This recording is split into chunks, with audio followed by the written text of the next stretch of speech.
Hola, muy buenas tardes o muy buenos días, dependiendo en dónde estás, desde dónde nos estás escuchando. En esta ocasión tengo el gusto de presentaros a Arnaldo. ¿Cómo estás? Arnaldo Miguel Canales Benítez. Lo que pasa es que tus amigos, según me dices, te llaman Nano, Nano para los amigos, ¿verdad? ¿Cómo Sí, estás, mano Arnaldo? para Así es. Gracias por la invitación, Leticia. Sí, Gracias. un gusto. Arnaldo está en Chile y bueno, pues yo desde España y gracias a la tecnología, como suelo decir otras veces, vamos a poder ofreceros una entrevista, aunque más bien es una conversación entre compañeros porque compartimos principios muy parecidos. Arnaldo, voy a presentarte. Lo primero decir que eres un ingeniero que trabaja el tema de la educación emocional porque llevas toda la vida trabajando el tema social. Esto quiero que me lo expliques muy bien y además me encanta que desde la ingeniería también estemos apostando por la educación emocional. Eres presidente de la Fundación Liderazgo Chile, impulsor de la Ley de Educación Emocional, aparte de escribir muchos libros que tienen que ver con el bienestar emocional, la educación emocional, y además quiero que nos hables de ello porque ya hemos estado hablando un poco antes y realmente yo quería empezar ya con la entrevista, no vaya a ser que me perdiese algo importante y no puede ser. Y si quiero que nos hables qué es lo que te ha llevado a formar esta fundación, también a colaborar con la RIED, que es la fundación con la que estás colaborando desde Chile, la fundación de la Red Internacional de Educación Emocional y Bienestar que está promoviendo Rafael Izquierda. Entonces, cuéntanos un poco tus inicios como un ingeniero, acaba trabajando desde lo social y para la educación emocional, crea una fundación, con qué objetivo, cuáles son los principios que estáis trabajando. Háblanos un poquito de todo esto. Sí, bueno, todo nace de forma muy orgánica. Yo quiero hacer una pequeña analogía que me encanta cuando Steve Jobs hace esta conferencia en Stanford y él habla de los puntos de conexión. Steve Jobs, una persona que había sido adoptada, tuvo que dejar la universidad porque sus padres no tenían dinero y él lo único que se le ocurre es meterse a unos cursos gratis que daba esta universidad para poder de alguna manera mantenerse activo. Y se ocurre meterse a un taller de caligrafía. Bueno, y él sin saber ese punto de conexión, 10 años después, ese taller de caligrafía terminó siendo la fuente de letras más importante de los computadores en el mundo. Time New Romance, Arial. Entonces, bueno, y él habla de estos puntos de conexión. Entonces, cuando en el caso mío, yo dije, bueno, ¿cuáles serán mis puntos de conexión con lo que estoy haciendo hoy día? Bueno, te voy a contar muy brevemente, más de alguna oportunidad lo menciono. Yo nací en una familia disfuncional o de algunas carencias que teníamos respecto a estas redes de contención primaria, que es decir, padre-madre. Mi padre eran los típicos hombres que iban a comprar cigarros, como se dice, y volvían como los 6 meses. ¿Han visto estas como historias que uno dice que desaparecían y volvían? Mi madre, por otro lado, era una mujer muy empeñosa, muy tiradora para arriba, muy alegre, siempre andaba feliz por la vida, pero tenía un pequeño efecto, producto también de muchas situaciones que ella vivió, que desde que yo nací hasta los 13 años ella fue alcohólica. Entonces ella vivió constantemente, yo tengo imágenes de ella desde pequeño con mi hermano que estaba siempre alcoholizada y todo. Entonces, nosotros estas redes de contención no las teníamos. Y además, a los 13 años, mi mamá le viene un derrame cerebral producto de este alcoholismo. Entonces, este niño que crece en este barrio, en estas calles de Santiago, en Ñuñoa, que yo vivía, todo el día en la calle, desobediente, totalmente hiperkinético, hiperactivo, nadie me daba reglas, nadie me ponía los lineamientos, y en el colegio tenía la etiqueta puesta acá: irresponsable, flojo, desordenado, mal alumno, mal comportamiento, el que se sentaba atrás. Entonces, lo único que ella hacía era jugar fútbol, era como mi gran distracción. Entonces, frente a estas dos situaciones que no tengo desde el punto de la parentalidad, estos vínculos de apego, casualmente en este andar a los 9 años, jugando fuera de mi barrio, entro a un colegio y me invitan a jugar con unos niños, un adulto ahí. Y esos niños eran scouts, era un grupo de scouts. Bueno, para hacer una pequeña referencia, la agrupación juvenil más grande del mundo son los scouts. Es decir, el 1% de todos los jóvenes del mundo son scouts. Y cuando yo aprendí en este aprender haciendo, me di cuenta que todo lo que yo no tenía en mi casa, lo que no me daban en el colegio, yo lo tenía en los scouts.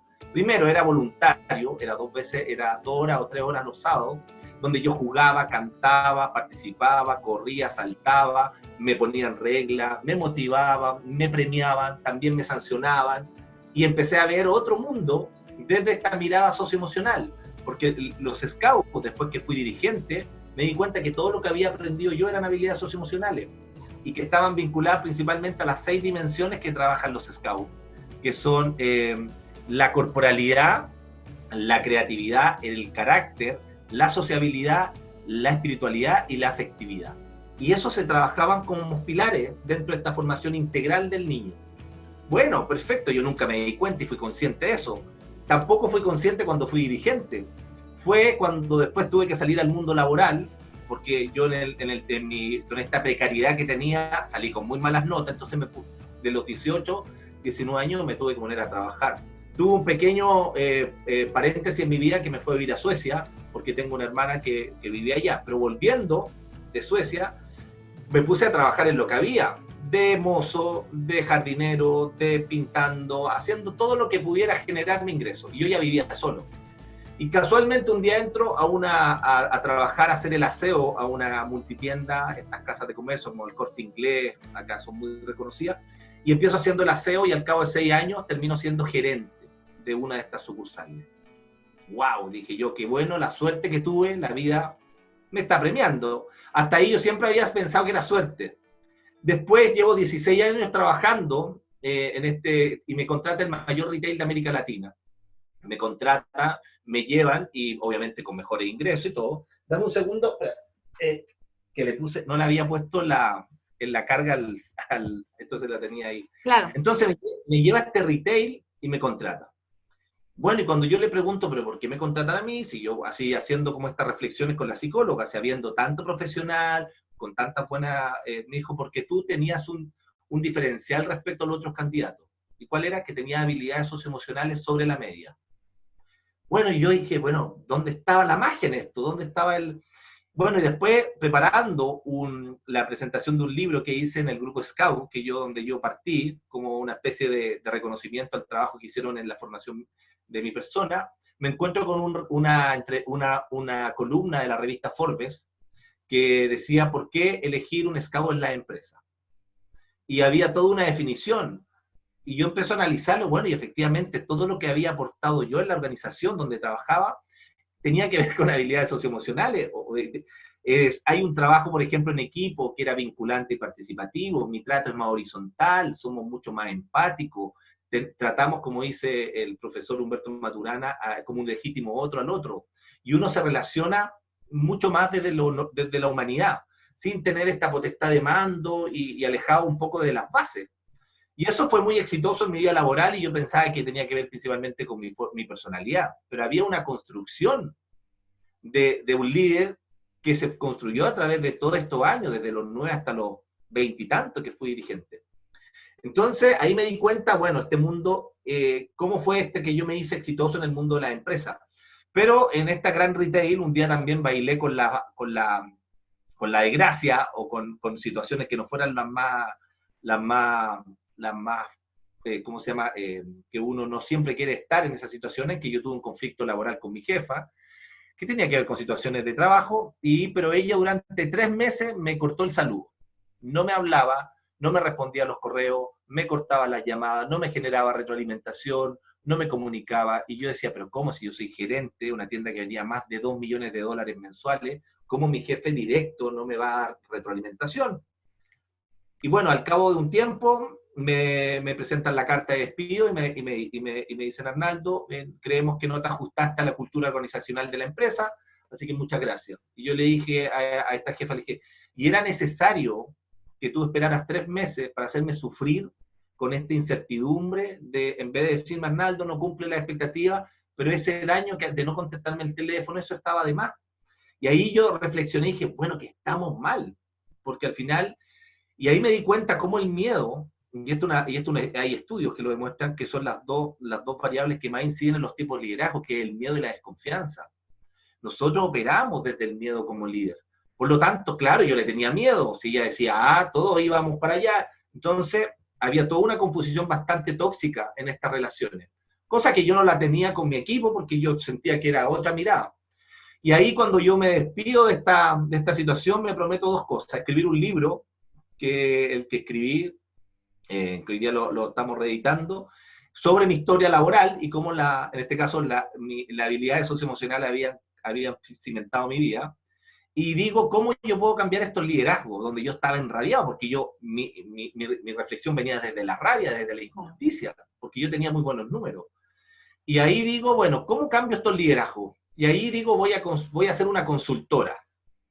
Un amigo que es psicólogo me dijo, olvídate que está lleno de consultoras, lo que más hay es consultora y todos venden la receta mágica para hacer los mejores proyectos, el papelógrafo, los post-it, los tallarines con marshmallow, el trabajo en equipo, todas estas cosas que uno ve. Y bueno, y al final pues, fue derivando a que tenía empezar a tener estas señales de puntos de conexión que decía, bueno, lo mío no era una consultora, porque yo en paralelo siempre había trabajado en el mundo social, salía de mi trabajo y trabajé en instituciones sociales, en el Hogar de Cristo, en Aldeo SOS, había trabajado siempre en entornos sociales una vez que salí de los Scouts. Y ahí me di cuenta que lo mío no era una consultora, era una fundación. Claro. Y dije, ¿qué nombre le voy a poner? Bueno, liderazgo, porque yo quería cambiar los liderazgos. ¿Y cómo cambio los liderazgos? ¿Cómo logro que esa jefa que me trató mal sea empática? Porque ella puede despedirme y todos tenemos esa posibilidad de hacerlo.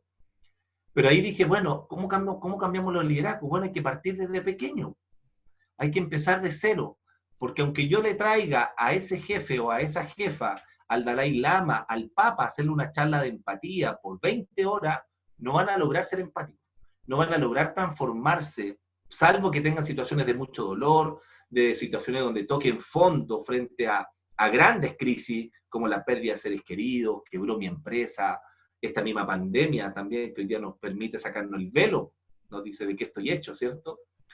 Y ahí, bueno, se funda esta fundación muy orgánicamente, yo dejé de lado, esto es increíble cuando uno dice, cuando uno tiene un propósito en la vida y uno ama lo que hace, nunca más trabaja. Entonces yo nunca me imaginé en un domingo estando escribiendo, de madrugada, o estar 24/7 respirando lo que hoy día yo amo, que es trabajar en educación emocional. Y ahí de a poquitito empezamos a encaminar, y empezamos a hacer este apostolado también como muchos lo hacen en distintos lugares, uno con más anonimato. Nosotros al principio no me conocía nadie sabía, pero empezamos a tomar una bandera, que fue la ley de educación emocional. Porque yo decía, ¿cómo podríamos implementar esto para que llegase a todos, que fuera sistemático, continuo y permanente, que es como lo define Rafael Vizquerra? Porque al final podemos sensibilizar a muchos, pero al final, si esto no es parte de las políticas públicas, el trabajo se hace más cuesta arriba. Se puede, pero es más lento. Y ahí empezamos a impulsar la ley, tomando el ejemplo que estaban haciendo en Argentina, con Lucas Malaisi, que es lo que estaba haciendo en Corrientes y en Misiones, que habían sacado la ley. Ellos trabajan tienen provincias, son 25 provincias, entonces tienen que ir por provincia tratando de impulsar 25 leyes. Mientras que en Chile era el trabajo a lo mejor más lento, pero se podía hacer de una vez. Y ahí viene este golpear de puerta, y empezamos a salir en los medios, una entrevista de qué se trata esto, porque a muchos el tema de la educación emocional está tildado del profesor hippie, que tiene olor a incienso, que es como talleres de mandala, es como respira y hacer yoga, como que lo tienen muy caricaturizado y no ven que es una estrategia que al final es tan determinante en la construcción de sociedad, porque hoy día está relegada hasta la filosofía de muchas instituciones, no hay pensamiento crítico, los niños no desarrollan este despertar de conciencia que hoy día tanto manifestamos que nos falta como sociedad, y que la pandemia nos puso hoy día, nos sacó al pizarrón. Entonces ahí se construye la fundación con esta historia media larga, pero bueno, es un poco esta historia de vida, que cómo llego. Me encanta, Arnaldo, porque conforme me lo ibas contando, yo te iba imaginando, ¿no? Te iba imaginando como niño, creciendo como adolescente, entrando, ¿no?, a trabajar ya de adulto. Me he hecho como una construcción de tu historia, ¿no? Y ahí lo que veo es pura resiliencia. Ahí lo que veo es una persona resiliente con una infancia que le ha condicionado pero no determinado, y que ha decidido hacer una nueva narrativa a todas esas experiencias personales, ¿no? Hacer de su historia de vida pues un motivo de vida, ¿no? Eso me parece admirable, y esto tiene mucho que ver, cuando hablamos de tus libros, lo que tú has vivido es una situación de mobbing en el trabajo, pero también hablamos de bullying en la escuela, entre niños y niñas, entre iguales, entre adolescentes. Entonces, tienes una experiencia reciente con respecto al bullying que me parece interesante que nos puedas contar, porque tiene que ver también con la cuarentena, con el confinamiento.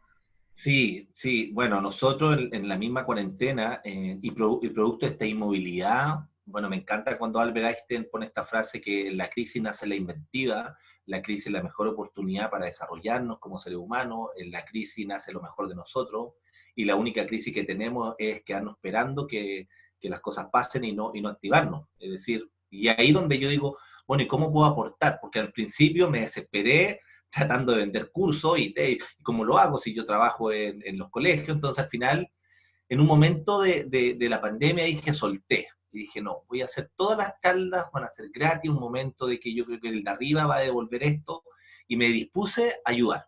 Simplemente eso. Desde lo más simple, desde aprender Zoom y todas estas cosas que hoy día nos tenemos que adaptar con tutorial y todo.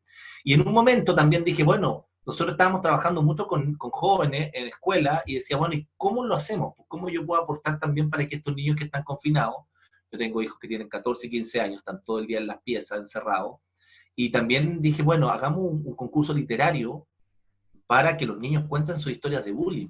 Porque efectivamente, antes de la pandemia, en Chile el año pasado se suicidaron más de 20, 25 niños producto de bullying o ciberbullying. Y por cada niño que se suicida, hay 20 que lo intentaron y 50 que lo están pensando. Es decir, y hoy día con la pandemia, quizás hay un mundo silencioso de ciberbullying que los niños de puro aburrido generan estas estructuras medias tóxicas de entretenerse haciendo sufrir al otro. Y ahí fue cuando se configura un poco esta idea, se la planteé a un par de cercanos del equipo y yo empezamos ya, lancemos esto. Y empezamos a través de algunos municipios acá, de levantar este concurso y nos llegaron muchas historias, fueron más de 140 y tantas historias, y seleccionamos 14, bueno, y hoy día se está construyendo este libro. Y este libro se llama Historias que Sanan, que dice que la diferencia nos fortalece por ahí tengo el título que las diferencias nos fortalecen y la convivencia nos une. Por ahí va. Como un libro que es propositivo, no habla desde el daño, sino desde una mirada más esperanzadora. Y bueno, y yo tuve la suerte también de conocer a Miguel Santos Guerra, que le pedí si quería hacer el prólogo y le encantó, le encantó el libro. Dijo, pero por supuesto, yo feliz de apoyarte en eso. Así que bien, bien bonito esa historia. Y además de eso, también hay un trabajo interno mío, porque yo, como te conté, yo no era el niño que muchas veces dice, yo fui víctima del bullying. Entonces, ¿y el que hace bullying dónde está? Porque eso nadie dice, no, yo era el que hacía bullying, porque eso nunca están esas personas para que cuenten su historia. Y siempre son las víctimas las que hablan y siempre son como miradas desde esta perspectiva del que sufrió. Bueno, yo cuento en mi historia, yo era un niño muy malo desde esta incapacidad de comprender el daño que yo le hacía molestando a otro. Y aquí te quiero comentar una breve historia que la cuento en el libro, de cómo me pasó con una compañera de curso a los 9, 10 años, que ella tenía la oreja muy grande. Entonces yo, la broma del niño de 11 años era orejona, oreja de paila, Dumbo y todo el tiempo. Y fue este ir y venir de molestar con otros compañeros y esta audiencia que se reía. Y pasan muchos años, nace el Facebook, nacen las redes sociales y se junta este grupo de compañeros. Muchos años después, vamos a un asado, fiesta, rumba, todo esto, y yo golpeo la puerta para pasar ahí con todos mis amigos, un momento esperado después de muchos años, y me aparece abrir Moira, que era la persona que yo la molestaba. Me dice, hola Arnaldo, ¿cómo estás? Bien, bien. Mira, estaba esperando este momento también para juntarme y hablar contigo. Y yo así que, ¿de qué me querés hablar? Me dijo, yo durante muchos años esperé tener la oportunidad de hablar contigo. Yo dije, ¿y sobre qué? Me dijo. Lo que pasa es que tú eres consciente que me hiciste mucho daño, me dijo. Y yo sí, y yo tratando de zafar, pero no entendía nada, un poco en el contexto. Bueno, producto de todo lo que hacía con decirme orejona, molestarse, bueno, yo tuve que juntar dinero y después de muchos años logré hacer esto. Y es así, y se había operado la oreja. En ese momento, así yo, wow, así que fuerte, es decir, un niño de 9 años que nunca tuvo conciencia del impacto de una mujer que tiene 40 años y es adulta, del daño que le hizo. Y bueno, ahí obviamente le pedí perdón, fue una conversación no una conversación muy tensa, sino desde muy humana también y muy abierta, y tenemos una relación maravillosa también con ella.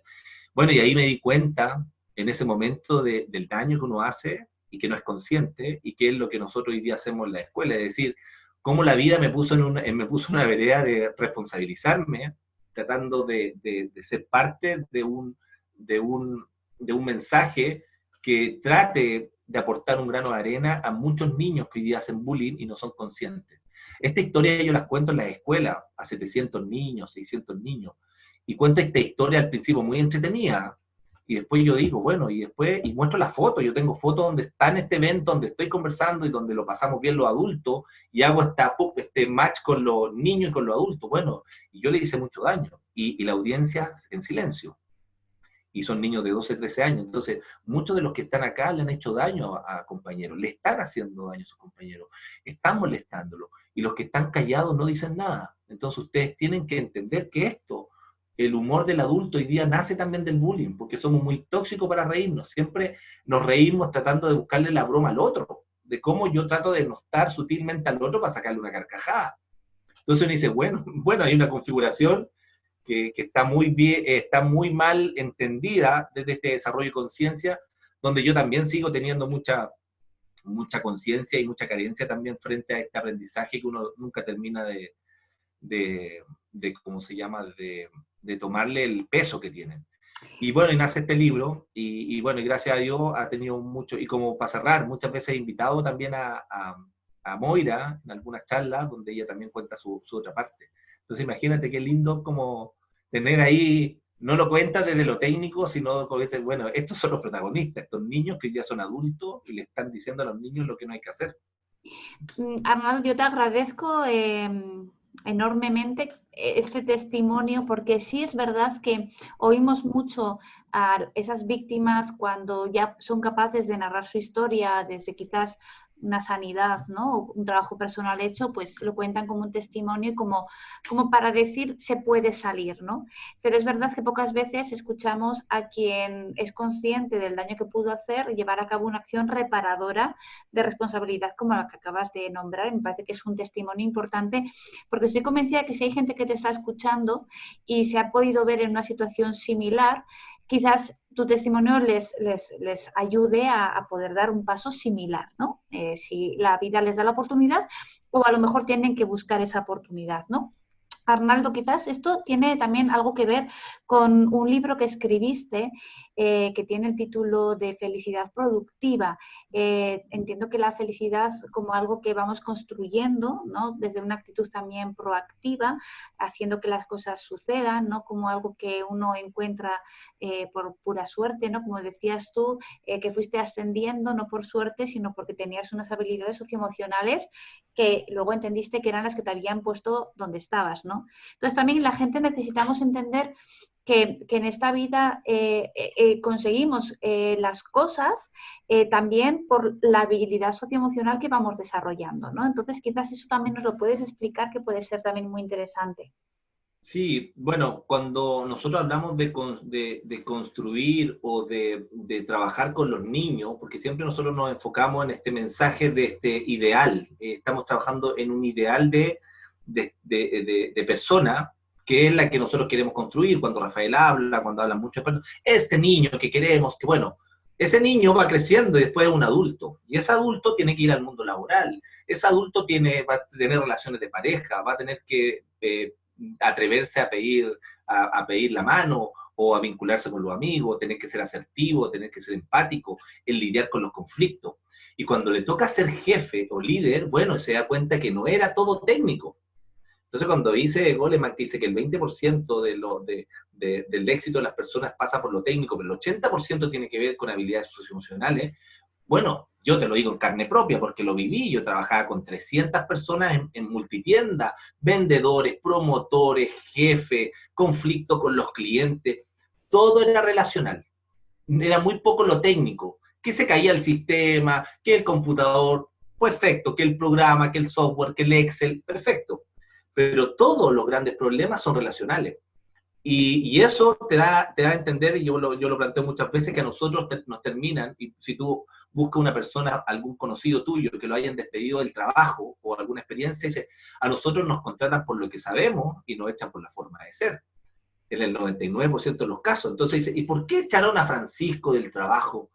Y uno dice, pero bueno, no te puedo contar, pero no, lo que pasa es que era muy irresponsable, no llegaba a la hora, era conflictivo, cuando planteábamos algo todo lo veía negro, es que no, era todo, nunca fue una persona que se potenciara. Y eso termina generando aversión por resistencia de muchos. Entonces al final dice, esta persona no sirve, esta persona no... Y te das dando cuenta que al final todo es habilidad socioemocional. Entonces dije yo, de base a esta misma experiencia, porque no es que era la felicidad productiva, de alguna manera son recomendaciones que a mí me permitieron, yo he calculado que trabajé con más de 5.000 personas, en más de 12, 13 sucursales, y con en distintos lugares. El tema de haber vivido en Suecia también, haber estado en otro entorno, me permitió, desde el mundo social también, como que tenía un rompecabezas bastante amplio de tener este vínculo también con las personas lo más sano posible. Yo siempre decía, el que avisa no traiciona, es decir, claro, yo tuve que pedir muchas veces gente, pero yo les daba 1, 2, 3 oportunidades, los capacitaba, los desarrollaba, y hay personas que efectivamente llega un momento en que el elástico no se puede estirar más, y uno tomaba decisiones que no eran las mejores, pero siempre mirando a la cara y siendo honesto en el mensaje. Pero no hacer estas cosas media escondidas como... Bueno, No y el modelo... no dejándole de hablar 3 meses, ¿no? Como en tu caso, ¿no? Anterior. Exacto. Qué bueno. Arnaldo, cuéntanos, según tu experiencia y todo lo que tú has trabajado, ¿qué características debe de tener un líder bueno, pues que quiere el bien del equipo, ¿no? Y que tiene que dirigir un equipo? ¿Qué características tiene que tener? Y bueno, la educación emocional, ¿de qué manera le puede favorecer? Bueno, hay una dentro del mismo libro, y en general yo siempre hablo del café los 15 minutos. Primero tengo que atraer a la gente. Digo, la gente no se camisetea con la empresa, con el logo. Se camisetea por el líder, por la persona que tiene al frente. Yo por usted me quedo hasta más tarde. Yo por usted. Entonces, que es el reflejo un poco de esta lealtad y reciprocidad con el otro. Entonces, para mí lo más importante es conocer a la persona, es decir, Leticia, ¿cómo estás? ¿Cómo está tu familia? ¿Cómo están tus hijos? ¿Te sientes bien? ¿Cómo te ha ido en tu casa? ¿Necesitas algo? ¿Te apoyes? ¿Cómo está en el trabajo? ¿Cómo te sientes con tus colegas? ¿Te sientes a gusto en lo que estás haciendo? ¿Te gustaría desarrollarte más? Sí, yo quiero ser supervisor. Bueno, te capacito, veamos si tienes... Y uno va dando, wow, me están abriendo estos espacios también para sentirme desarrollado. Y eso es el primer punto de conexión, porque ahí está lo más robusto que uno puede construir con las personas. Yo siempre he dicho, uno puede trabajar con excelentes profesionales, pero lo más importante es trabajar con buenas personas, porque lo demás yo lo puedo desarrollar. Entonces, para mí era esencial el vínculo de uno a uno. De hecho, me pasó muchas veces, yo llegaba a una multitienda y eran 300 personas y yo trataba en lo posible de aprenderme los nombres, que era muy difícil. Entonces, el guardia que está en la entrada, yo no lo conocía. Estas personas son invisibles para la persona que hace el aseo, el guardia son invisibles para la mayoría de las personas. Entonces yo le preguntaba, ¿cómo se llama el guardia? O le preguntaba por radio al jefe, el guardia se llama Esteban. Ah, perfecto. Iba, me daba la vuelta, saludaba, buenas tardes, don Esteban, ¿cómo está? Y quedaba impresionado. Buenas tardes, señor gerente. Y yo, ¿cómo está? ¿Cómo está la vida? Me dedicaba 3 minutos. Y vive por acá cerca, muy lejos. No. Y después la segunda vez que lo veo, hola, ¿cómo es? Es ya la disposición emocional que tienen. Eso es clima emocional. Entonces la gente te lo corre en los pasillos, te los ve, y tú vas viendo que son más productivos, se preocupan más de su trabajo, no falta, porque dicen, oye, lo paso bien en el trabajo, tengo un ambiente, lo cuido también, porque además de eso hay incentivos, trataba yo de generar esta reciprocidad también en lo económico, de ascender, siempre a mí fue un tema casi personal, de que ojalá todos los que partieran tuvieran ascenso. Yo tengo un ejemplo que me pasó de una tienda acá en Chile, que está en la quinta región, en una zona que se llama Quilpué, en Belloto, que yo tuve un tiempo de gerente ahí, y había una persona que trabajaba en el aseo. Y esta persona no había terminado los estudios, la enseñanza media, que es cuarto medio. Entonces yo dije, ¿por qué no saca el cuarto medio para que pueda postular un trabajo? No, pues yo estoy vieja, ya tengo 60 años, pero sáquelo si se demora 6 meses. Y el sistema educativo le da esta posibilidad a las personas mayores de poder nivelar por lo menos lo mínimo. Y se puso a estudiar. A los 6 meses, creo, me trae, mire, ya saqué mi cartón perfecto. La puse de auxiliar de probador, que son las que le ayudan a las personas a probarse la ropa. Y al tiempo pasó a cajera.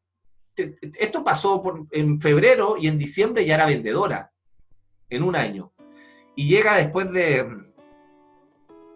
en diciembre, y yo me emociono porque me lo comentó ella, me dijo, yo pude salir de donde estaba, me decía, ella vivía en una población, en un lugar muy precario, y hoy día yo ya tengo un departamento y estoy viviendo con mi hijo, y me la puedo llevar ahí. Y eso es súper bonito, porque a la larga uno aporta, y esa persona, uno quizás nunca se van a acordar de mí, pero uno dice, bueno, ¿cómo uno logra impactar la vida del otro? Simplemente con la palabra. Es decir, cuando uno habla del efecto Pigmalión y todo eso, efectivamente uno le da el poder para que las personas crean en ello, y uno puede construir en base a eso desde una mirada tan compleja como es el mundo del comercio. Porque yo decía, yo trabajo con todos los antivalores, la competencia, el consumismo, el individualismo, el mundo financiero, este tema de la deuda. Entonces yo decía, bueno, desde esta mirada yo podía aportar igual a estas personas. Y yo recuerdo perfectamente cuando fue a agradecerme a la oficina, me dijo, usted me cambió la vida, porque mire lo que recibí 2.000 euros de eso, y me cambió la vida, y hoy día me voy a ir a vivir un departamento con mi hijo y salí de este lugar donde yo no tenía, porque claro, estas personas no tenían acceso, y probablemente muchos están ahí, y nadie tiene esa capacidad de poder ayudarlo. Por eso cuando uno dice, uno puede ayudar no solamente a los niños, sino uno también puede ayudar a los adultos. Sí. Porque hay gente que nunca tuvo esta red de apoyo y contención, y ahí es donde uno creo que uno puede hacer un aporte de valor tremendo a la sociedad. Sí, digamos que un buen líder es aquel que se interesa primeramente por el trabajador, por su bienestar, porque el trabajador esté bien, y luego confía en que ese trabajador le devuelva de alguna manera con su compromiso y con su constancia, ¿no? Le devuelva a la empresa desde su bienestar, le devuelva pues responsabilidad, ¿no? Compromiso y demás. Es un testimonio muy bonito el que nos acabas de contar, la verdad que ya llevas varios testimonios y varias anécdotas, y entiendo que es porque has tenido una vida pues muy rica y bueno, lógicamente al trabajar con muchas personas pues también has tenido esa oportunidad, ¿no? de sumar experiencias. Arnaldo, quizás me contabas antes que la educación emocional quizás en Chile, quizás por la experiencia que tú tienes, se relaciona con una educación quizás más permisiva, más liberal, no se llega a entender que detrás hay mucho respaldo científico, y tú estás luchando desde tu fundación para que se implante la ley de educación emocional que viene desde Argentina, ¿verdad? Para que los gobiernos también la puedan respaldar, porque si no hay un respaldo gubernamental a través de las leyes, pues bueno, son buenas intenciones y poco más. Entonces, en ese trabajo que estáis haciendo, ¿qué te estás encontrando? De todo me imagino que habrá gente que estará abierta, gente que lo rechazará, gente que juzgará porque no entenderá en sí lo importante que es la educación emocional. Yo lo graficaría en tres cosas. La primera es que hay un modelo y un sistema que obviamente que lo tenía, que lo tuvo muchos años atrás, los años 70, esto estaba considerado muchas veces la educación, y este modelo más conductista y más del modelo comercial empezó a limitar y a relegar las otras materias que eran tan importantes en el desarrollo integral, filosofía, las artes en general. Bueno, y lo que me pasó a mí, primero, de dulce y a gras. Primero, la ley en sí no garantiza transformación.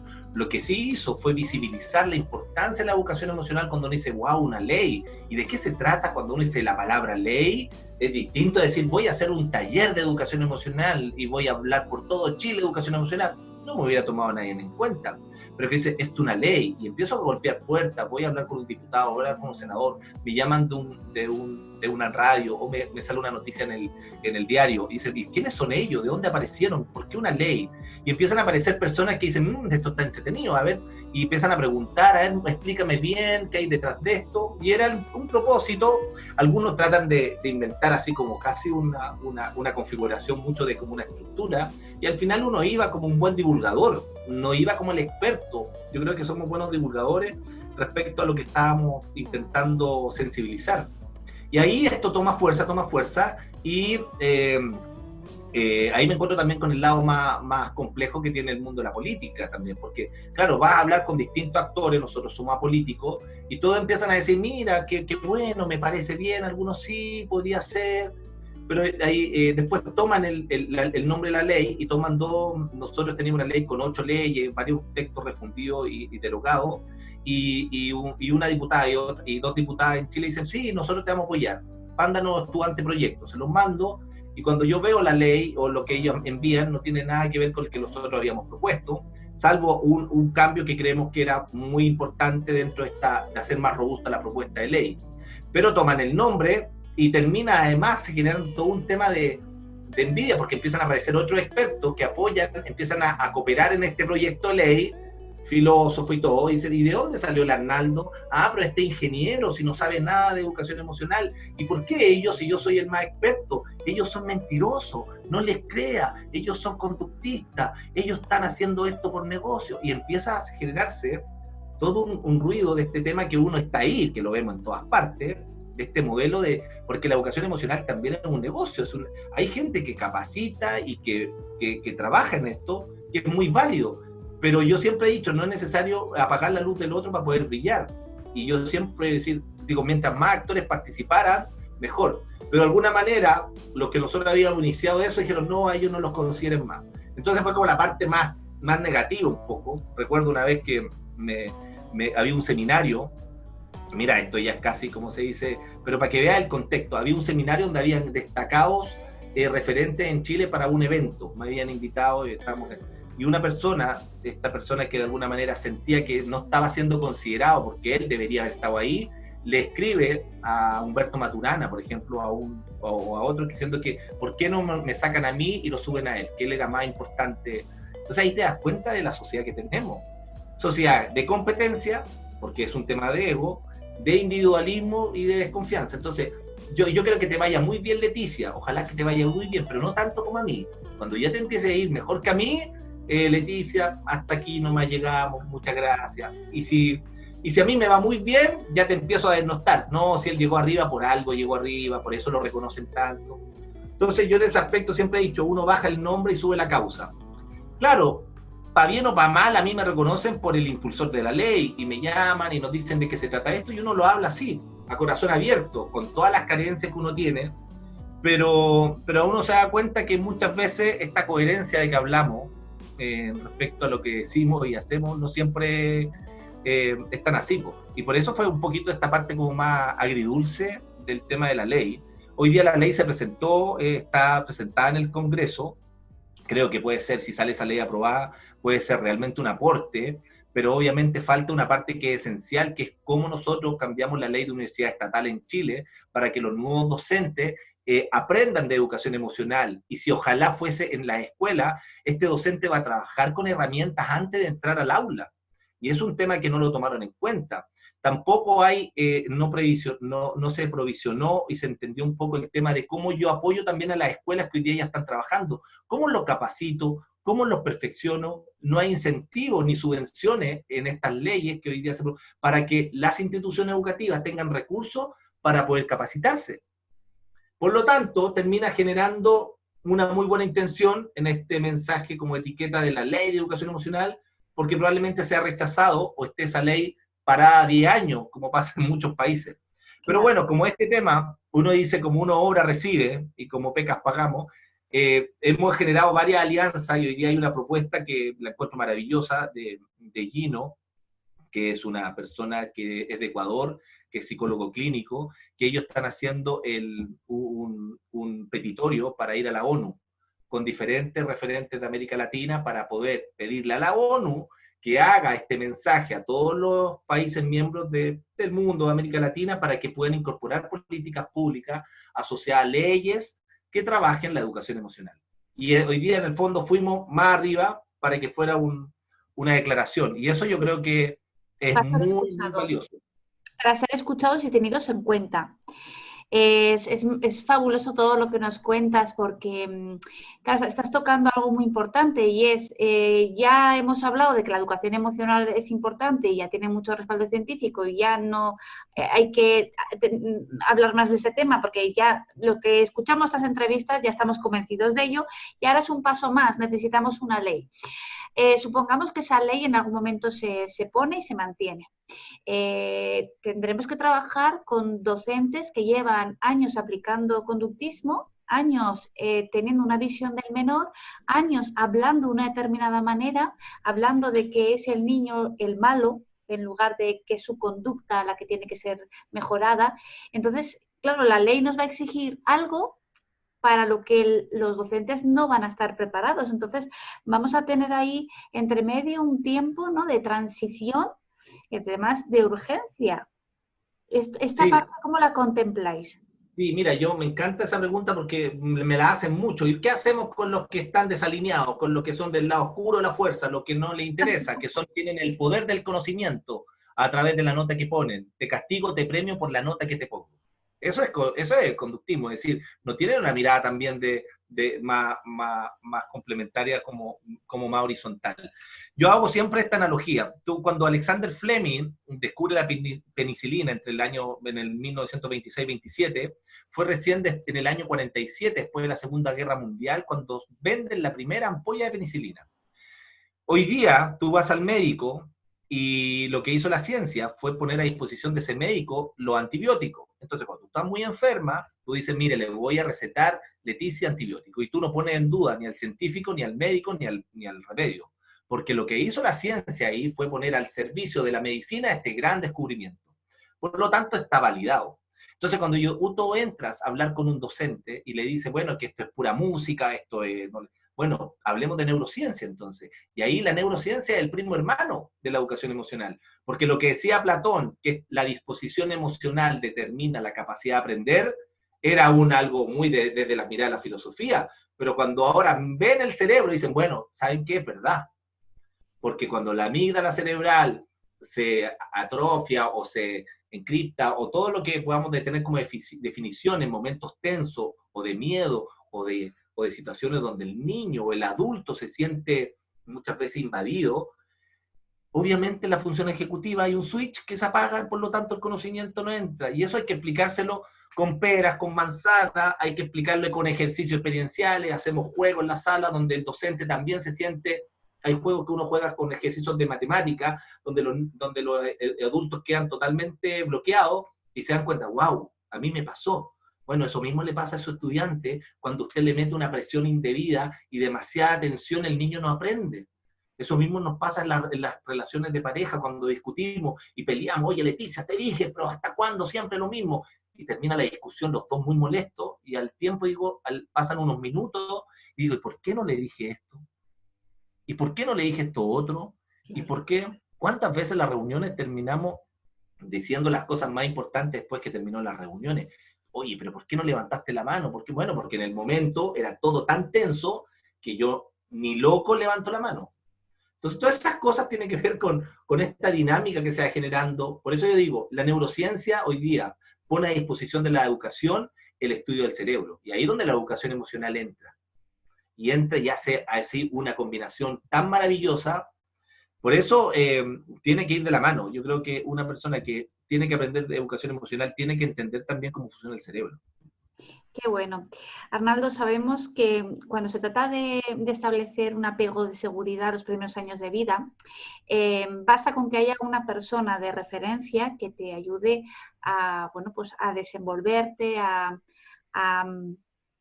como a desarrollarte, ¿no? También emocionalmente, ¿no? En tu caso, nos has contado la historia al principio, tuviste una infancia muy difícil, pero encontraste en los Scouts también como esa mano que te ayuda a salir adelante, ¿no? Y que te permite encontrar también como el sentido de tu vida, ¿no? Es decir, los niños y las niñas que en los primeros años de vida no tienen figuras de referencia que les ayuden a desarrollar ese apego de seguridad, encuentran a veces otras figuras de referencia, ¿no? Encuentran otras posibles salidas.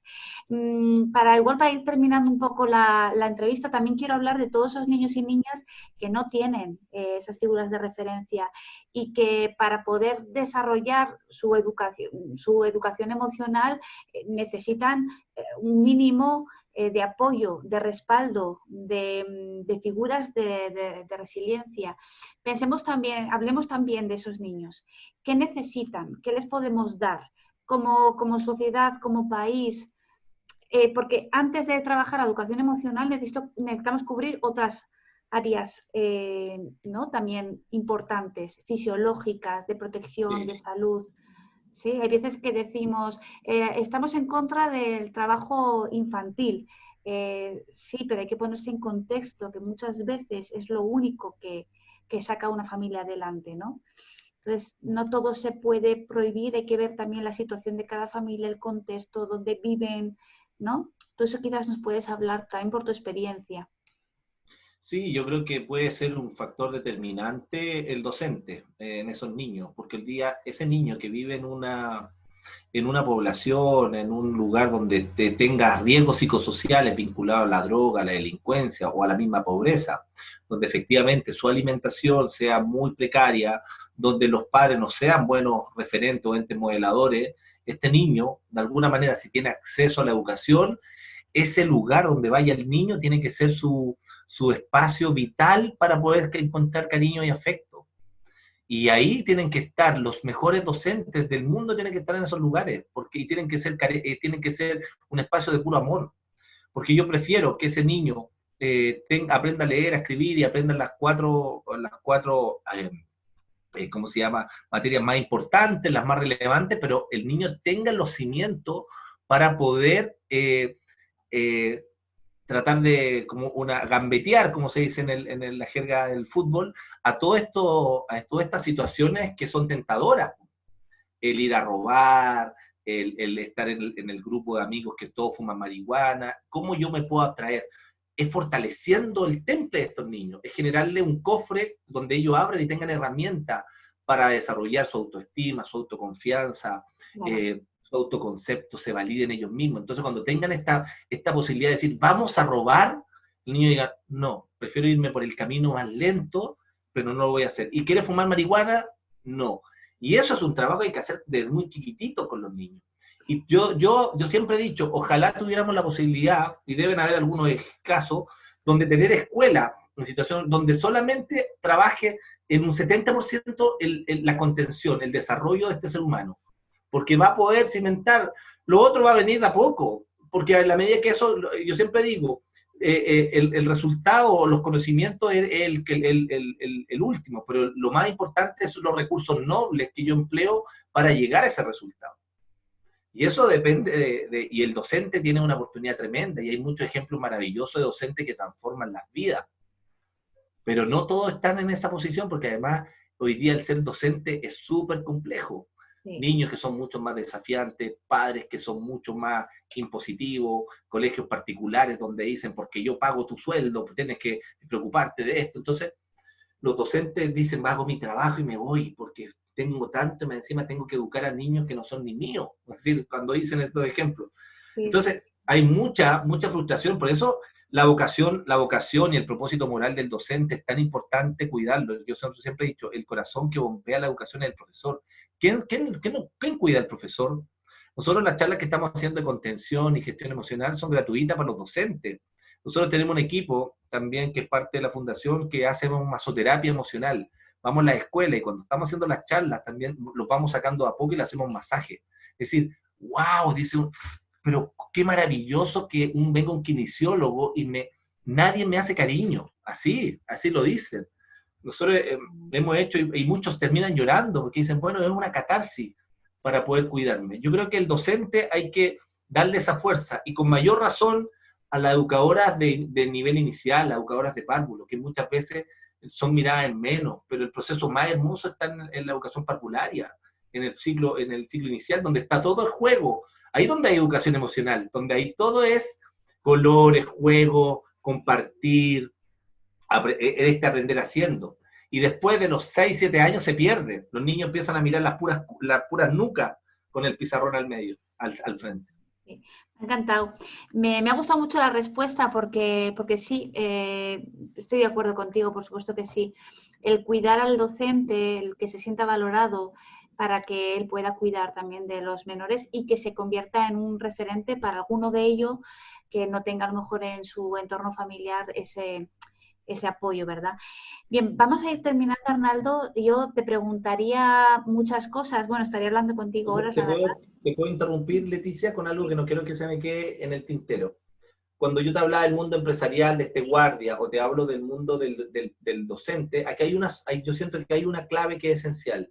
que se llama la cultura del reconocimiento, o la economía de las caricias, que hablan algunos, que tiene que ver con que yo lo valorice, que sepa lo que está haciendo y le diga, lo felicito, qué bueno que está acá, gracias por su aporte. Eso sale 0 pesos. No hay que invertir nada más que yo ser consciente del aporte que está haciendo el trabajador, el estudiante, el docente, porque ese docente le va a poner mucho más cariño a lo que hace, porque va a sentir que su trabajo tiene sentido. Si lo invisibilizo, es más complejo. Y ese es un rol del director, del sostenedor, y así para arriba. Mientras más arriba, más desapegado. Sí, sí, es verdad. El reconocimiento de la otra persona y de lo que hace. Por justicia, porque es importante también expresar las cosas.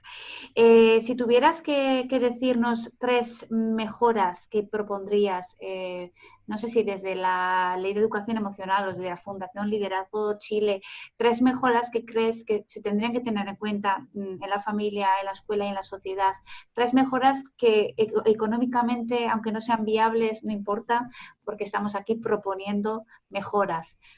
¿Qué mejoras serían?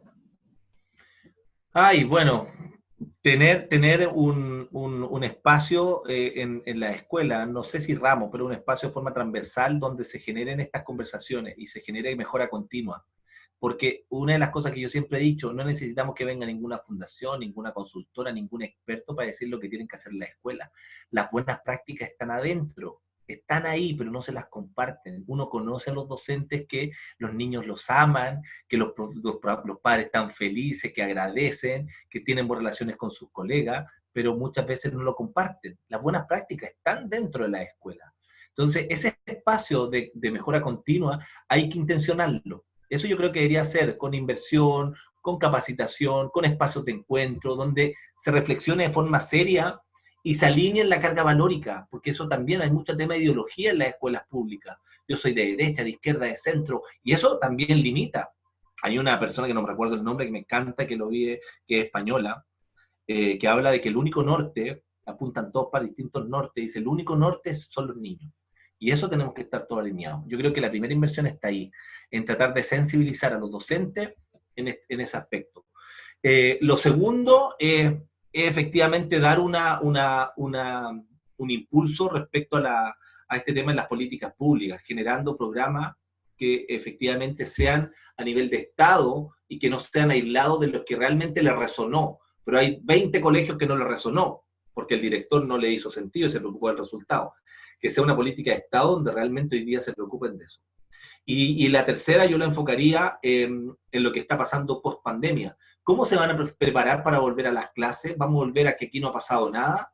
Hay algo que me encanta de Emilio Carrillo, que también es español y que yo lo escuchaba, que él hablaba de tener una mirada consciente, pero de una conciencia mediocre, que es decir, que voy a esperar que la pandemia termine para recuperar este tiempo perdido, para mejorar el margen, la rentabilidad, y este docente que está esperando pasar la materia lo más rápido posible para terminar, o voy a tener una esperanza consciente de que efectivamente voy a intencionar una transformación y resignificar un poco este propósito moral que tengo. Y ahí yo lo que siempre hemos nosotros manifestado es que post pandemia, lo primero es que los docentes deberían entrar solos, sin alumnos, la primera semana al menos, y trabajen en ellos, que se encuentren, ¿cómo está Leticia? ¿Cómo estuvo? ¿Cómo lo pasé mal? ¿Sufrí? Vamos, y después almorzar todos juntos, hacer actividades, reflexión, preparar una semana para reconocerse, ¿ah? calidad de presencia, y trabajar esa semana en cómo vamos a preparar para que vuelvan los niños. Y esa semana que vuelvan los niños es una semana donde ojalá no hubiesen clase, que sea todo es una gran fiesta, estas kermés que se hacían, o las fiestas, sea de actividades al aire libre, que las clases puedan hacer en el pasto, que puedan salir, mirar el aire, que vean los pájaros, y que todas sean actividades de reflexión, que sean predecibles también. Oye, lo pasamos mal, sí, lo pasamos mal. Oye, y reflexiones profundas, le falleció a lo mejor un niño, un familiar, o a lo mejor le falleció el padre. Uno tiene que entrar en eso y reconocerlos también. Cuando ya tengamos esto armadito, recién preocúpate en 2 o 3 semanas más de, ahora empezamos gradualmente a pasar materia. Y eso es un tema que en los estados yo no los veo muy atentos a eso, para nada. Están preocupados de si perdemos el año o no perdemos el año, en el caso de América Latina, o están analizando ver cómo se debe, porque obviamente tenemos que hacer que la economía y todo funcione. Pero esas serían como mis 3 sugerencias. Sí, pues la tercera es súper interesante, la de los maestros, una semana sin niños y trabajar lo que es el equipo educativo, es una propuesta súper interesante.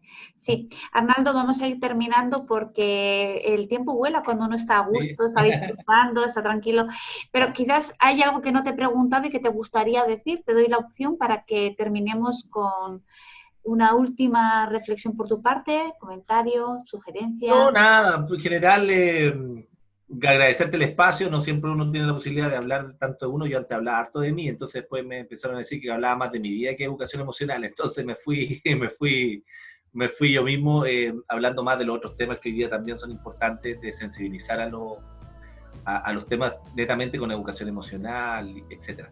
Pero mi tema es decir que nosotros estamos a disposición también de la sociedad. Nuestra fundación tiene un propósito real, yo creo que es de corazón, y particularmente de lo que yo siento que tiene que ser como este mensaje concreto de, como decían los Scouts, el fundador que era Baden Powell, tenemos que tratar de dejar el mundo mejor de cómo lo encontramos.